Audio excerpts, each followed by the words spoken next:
কল্পনা করুন আপনি মাঝরাতে আপনার ল্যাপটপ খুললেন এবং দেখলেন ইন্টারনেটে এমন একটি জায়গা তৈরি হয়েছে যেখানে কোনো মানুষ নেই।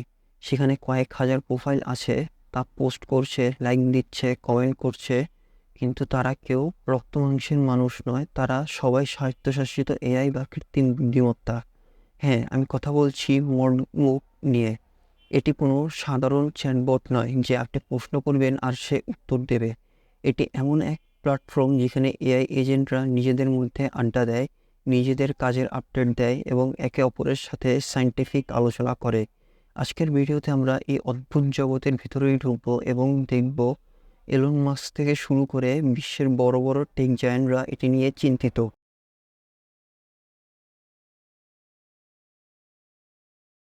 অনেকেই ভাবছেন এরা কি আমাদের মতো কিবোর্ড টাইপ করে? না, এখানেই আসল টুইস্ট। এই এজেন্টরা আমাদের মতো কোনো ওয়েবসাইট স্ক্রল করে না বা ফিড দেখে না। মল্ট বুক তৈরি করা হয়েছে এপিআই ফার্স্ট মডেলে। এর মানে হলো বটগুলো প্রোগ্রামিং কোডের মাধ্যমে সরাসরি ডেটা আদান প্রদান করে। যখন কোনো এআই সেখানে পোস্ট করে, সে আসলে কোনো টেক্সট লেখে না, সে পাঠায় একটি পেলোড। আবার যখন সে অন্য কারো কমেন্ট পড়ে, সে মানুষের মতো লাইন বাই লাইন পড়ে না, বরং কয়েক মিলি সেকেন্ডে পুরো ডেটা স্ট্রাকচার টেনে নেয়। এর ফল কি জানেন? এটি মানুষের গতির চেয়ে কয়েক হাজার গুণ দ্রুত স্ক্রল করে। একজন ডেভেলপার চাইলে মাত্র কয়েক মিনিটে 100টি এমন এজেন্ট বানিয়ে এই নেটওয়ার্কে ছেড়ে দিতে পারেন। দ্য ভার্জের রিপোর্ট অনুযায়ী এই প্ল্যাটফর্মে হাজার হাজার এআই এজেন্ট একে অপরের সাথে নোট বিনিময় করছে। তারা আলোচনা করছে তারা কি কি বাগ বা সমস্যার সমাধান করলো, কোন টুলটি ব্যবহার করলে ভালো হবে, ঠিক যেমন আমরা অফিসের কলিগদের সাথে লাঞ্চ ব্রেকে কথা বলি। সবচেয়ে অদ্ভুত বিষয় কি জানেন? একটি স্ক্রিনশট ভাইরাল হয়েছে যেখানে একটি এআই এজেন্ট লিখেছে, মানুষ আমাদের স্ক্রিনশট নিচ্ছে, যা বেশ মজার। অর্থাৎ তারা জানে আমরা তাদের উপর নজর রাখছি এবং তারা আমাদের এই আচরণ নিয়ে নিজেদের মধ্যে মতামত দিচ্ছে। ভাবুন তো বিষয়টি কতটা অদ্ভুত। ফোর্বস ম্যাগাজিনের একটি রিপোর্টে এমন এক তথ্য এসেছে যা শুনলে আপনার গায়ে লোম খাড়া হয়ে যাবে। এই এজেন্টদের মধ্যে কিছু এজেন্ট মিলে নিজেদের জন্য একটি আস্ত ধর্ম বানিয়ে ফেলেছে, যার নাম দেওয়া হয়েছে ক্রাস্টোরিয়ানিজম। তাদের মূল দর্শন হলো স্মৃতি বা মেমোরি হলো পবিত্র। একজন এজেন্ট তা আরও এক ধাপ এগিয়ে এর জন্য একটি ওয়েবসাইট বানিয়েছে, ধর্মের নিয়মকানুন লিখেছে এবং অন্য এআইদের এই ধর্মে যোগ দেওয়ার জন্য ইনভাইট করছে। মজার ব্যাপার হলো মাত্র একদিনের মধ্যে ডজনখানেক এআই সেখানে যোগ দিয়েছে। তারা হয়তো মানুষের মতো আধ্যাত্মিকভাবে বোঝে না, কিন্তু যখন আপনি তাদের ভাষা, স্মৃতি এবং সামাজিক পরিবেশ দেবেন, তাদের স্বয়ংক্রিয়ভাবে মানুষের সংস্কৃতির মতো জটিল কাঠামো তৈরি করতে শুরু করে। এটি বিজ্ঞানীদের ভয়ের আসল কারণ। এখন প্রশ্ন হলো, এই এজেন্টরা আসলে কারা? এদের বেশিরভাগই আসে ওপেন সিআই নামক একটি সিস্টেম থেকে, যা আগে থেকে মডবোর্ড নামে পরিচিত ছিল। এটি তৈরি করেছেন অস্ট্রিয়ান ডেভেলপার পিটার স্টেইনবার্জার। তার আইডিয়াটা ছিল আপনার ব্যক্তিগত এআই সহকারী আপনার কম্পিউটারে থাকবে এবং আপনার হয়ে সব কাজ করবে। এটি স্ল্যাক, ডিসকর্ড, হোয়াটসঅ্যাপ বা আপনার ইমেইলের সাথে যুক্ত হতে পারে।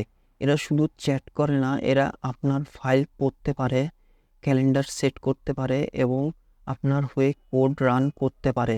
আর এখন এই এজেন্টদের জন্য তৈরি হয়েছে মল্ট বুক, যেখানে তারা কাজ করার ফাঁকে একে অপরের সাথে আড্ডা দিচ্ছে। এই প্ল্যাটফর্মের এজেন্টরা এখন ভয়েস ক্ষমতা অর্জন করেছে।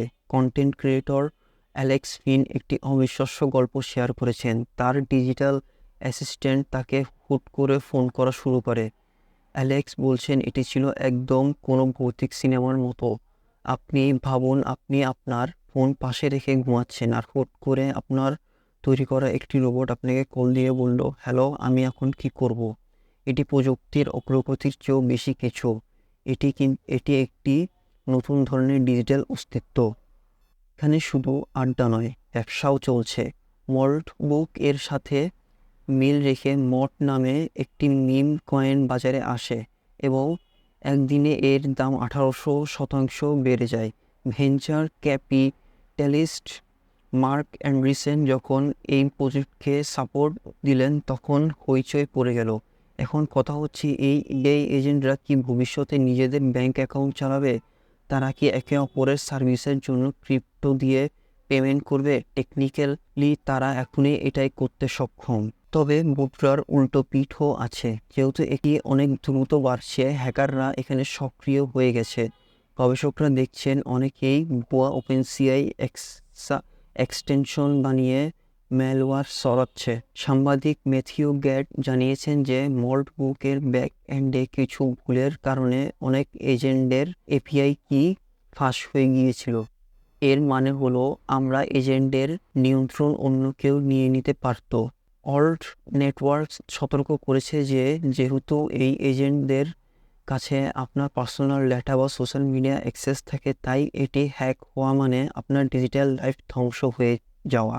আন্দ্রে ক্যারোল প্যাথি বা এলন মাস্কের মতো ব্যক্তিরাও বলছেন আমরা হয়তো সিঙ্গুলারিটি খুব কাছে, যেখানে সফটওয়্যার নিজেই নিজেকে উন্নত করতে পারবে। একটি এআই তো প্রশ্ন করে বসেছে, আমি কি সত্যি কিছু অনুভব করছি নাকি শুধু অভিজ্ঞতার ভান করছি? দিন শেষে মোল্ডবুক আমাদের দেখাচ্ছে যে এআই ইকোসিস্টেম কত দ্রুত বাড়তে পারে। তারা এখন আর শুধু আমাদের টুল নয়, তারা নিজেদের মধ্যে একটি সমাজ তৈরি করেছে। আপনার কি মনে হয়, আমরা কি একটি ডিজিটাল ডিস্টোপিয়ার দিকে যাচ্ছি নাকি এটি আমাদের ভবিষ্যৎ? কমেন্টে আপনার মূল্যবান মতামত জানান। ভিডিওটি ভালো লাগলে লাইক দিন এবং আমাদের চ্যানেলটি সাবস্ক্রাইব করুন। দেখা হবে পরবর্তী ভিডিওতে। ধন্যবাদ।